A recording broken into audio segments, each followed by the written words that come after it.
Hello legends and super legends. Welcome to Veloharmony. This is Eldred.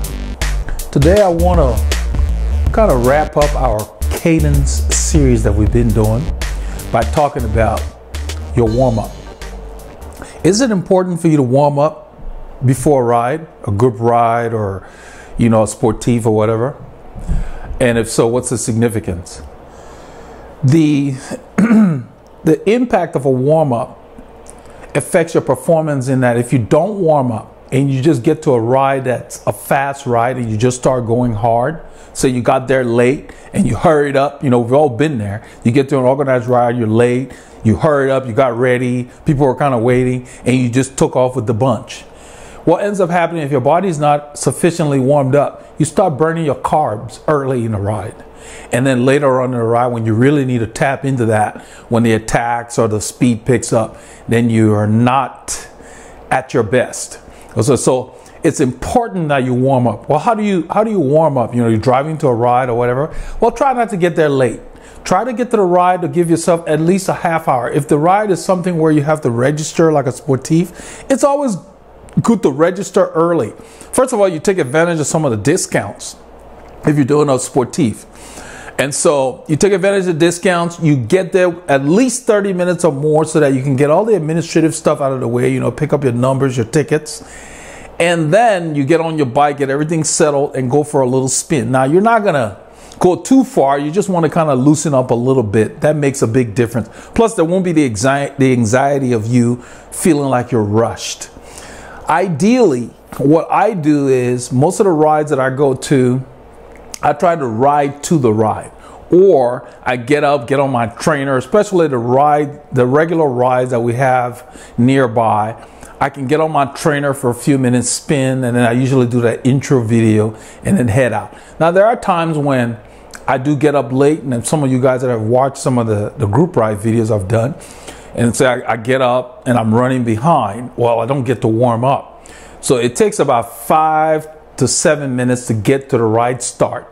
So that's a little bit of a warm up. Ideally, you want 10 to 15 minutes. So what I do on those kind of rides is I don't start like a bat out of hell. If there's a big group and they're starting to roll, I sit in. I keep my cadence up to let my body wake up. That's the way you do that. Now, if it's an organized ride, let's say for those of you who compete, you're doing a time trial, try to take your trainer to the start. That way you can warm up on your trainer. You don't have to worry about riding around because, if you don't have access to a good course, it's hard to really warm up hard. And for a time trial or something like that, a short event like a criterium, you want to warm up high. You want to hit zone 3, zone 4 and get your body ready for the effort that's going to come. And in those situations, it's better to have your trainer in the trunk of your car. You get there, hook up your bike, you warm up in place. And you want to make sure that at those events, you don't dress up. You let your skin suit kind of stay down so it doesn't get wet, and you warm up. Then you can dry off before you put the top on. That's really ideal. Now, for just everyday rides and so forth, whenever possible, if you can ride to the ride, that is great. Because not only do you get more miles, but you get a very good warm-up. I mean, often I'll warm up anywhere from 30 to 45 minutes before I really get into a ride. A lot of rides I would do, you've probably seen some of the videos, would ride for about 40, 45 minutes, then hook up with a group. When you can do that, that's always best. But if you're riding by yourself and you're leaving your house or whatever, don't just get out the door and go like a bat out of hell.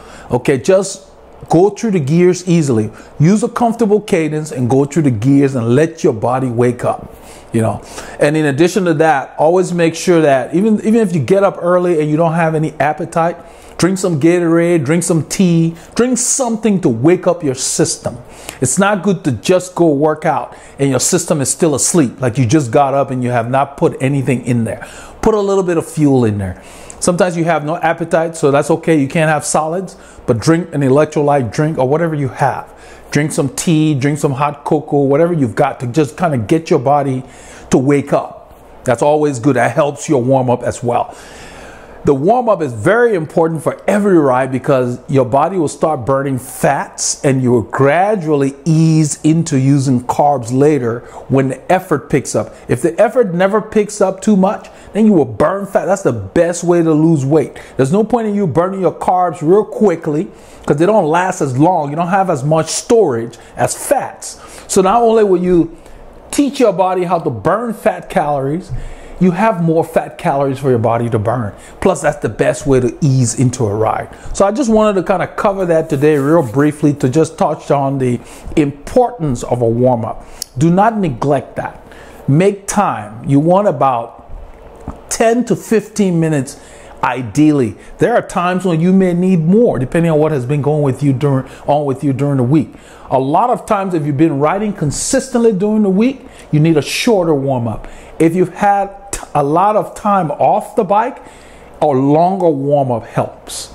30 minutes or more will help. But always warm up. Always wake up your body and get into it. And nobody can tell you what kind of warm-up you need. You'll feel when you're ready to really go. So always give yourself 15 minutes or more to let your body get into the groove of things. And so if you have 15 minutes and you've ridden by yourself and you hook up with a group and you're still not feeling like you're ready to go, that's not the time to pull. That's not the time to be at the front. Sit in there, draft.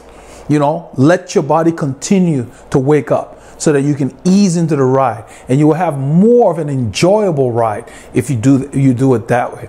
I mean, the same thing with your car. You don't just start it up and drive at 100 miles an hour out of your driveway. You got to let that engine warm up. It's the same thing. I like to use those analogies because a lot of people can relate to that.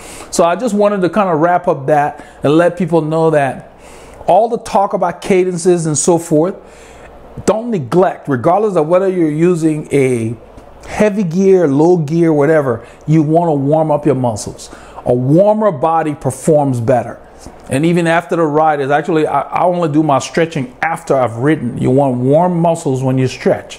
So warming up is critical for anything you do. If you're going to go to the gym to work out, warm up on the treadmill or something. Wake up your body before you get into your workout, because the warmer muscles are more pliable and it just reduces the chance of injury.